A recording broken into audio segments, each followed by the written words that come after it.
Il y a un an, tout juste le 14 décembre 2024, Chido s'abattait sur le nord de Mayotte, semant la désolation. Ce cyclone tropical a fait au moins 40 morts, 41 disparus selon le bilan officiel et surtout des milliers de sans-abri.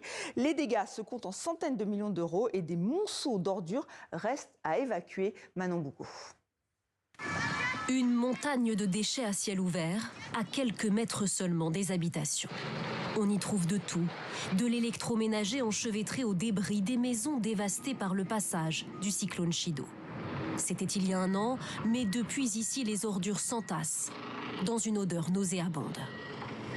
On a encore, un an après, beaucoup de difficultés à résorber tous ces tas de déchets. On recense aujourd'hui une dizaine de zones comme celui-ci. L'eau stagne et favorise la prolifération des moustiques et la venue des rats, sans compter la pollution des sols.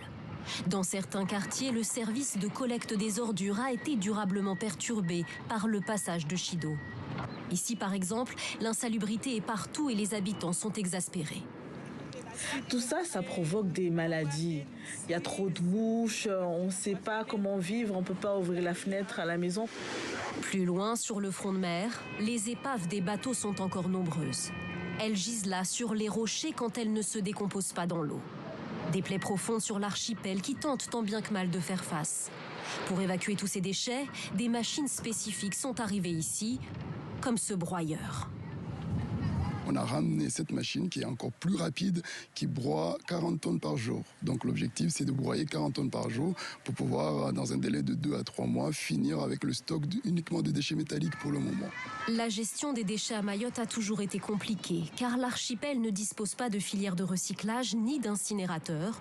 Le cyclone a rendu la tâche encore plus délicate.